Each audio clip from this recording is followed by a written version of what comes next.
चुकी हूँ कि कोई भी बहू आते ही तानाशाही नहीं बन जाती है, घर नहीं तोड़ती है। उसके ऊपर जो बीतती है ना, उसके बहुत टाइम के बाद लेट गो कर करके जैसे यहाँ पर भी मुझे दिख रहा है कि बहुत ज़्यादा लेट गो आप लोगों ने किया था। लेट गो कर करके आप इस सिचुएशन में आए थे और अब फिर आपने कह दिया बस अब नहीं होता। फिर साम दाम दंड भेद जो भी हुआ हुआ, पर आपने अपने डिसीजंस लिए। यहाँ पे अभी उनका हर्मिट मोड चल रहा है। हो सकता है उन्होंने वही चीज़ें फेस की हो सकता है कि आपकी कोई नंद हो, नंद की शादी हुई हो और नंद को उसी तरह परेशान कर रही है उसकी सास, जिसकी वजह से आपकी सास और ससुर की आंखें खुली है। ये एक बहुत बड़ा फैक्टर लग रहा है मुझे, क्योंकि जब यहाँ पे वो अपनी ही रूल बुक पढ़ने के लिए मजबूर हो गए ना, मैं तभी समझ गई थी कि इनकी आप बीती हो रही है। और हमारे यहाँ कहते हैं कि जब आपको कोई लेसन सिखाना होता है ना यूनिवर्स को, वो आपके बच्चों के थ्रू ही सिखाते हैं।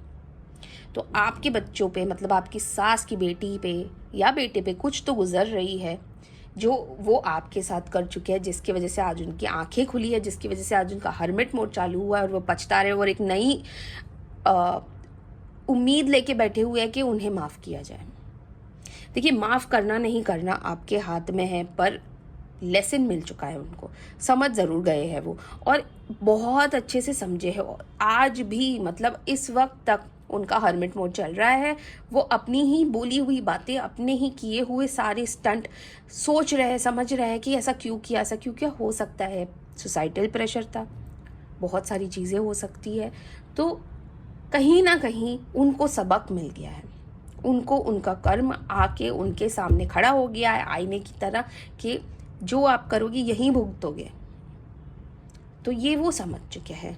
और ये देखिए, इसके नीचे व्हील ऑफ फॉर्चून, मतलब कहीं ना कहीं समय का पहिया जो है वो आपके फेवर में फाइनली आ चुका है। मुझे नहीं पता आप 10 साल से शादीशुदा हो या 15 साल से या 2 साल से या हो सकता है 1 महीने से, पर आपको अगर टॉर्चर फील किया गया है, इस वक्त जो है समय का पहिया आपके फेवर में आया है और डिसीजन आपको लेना है। माफ़ किया जाए या छोड़ दिया जाए, जैसे भी आपको ठीक लगे। तो आपके लिए भी गाइडेंस निकाल लेते हैं कि आपको क्या करना चाहिए, कि आपको माफ़ करके आगे बढ़ना चाहिए। देखिए,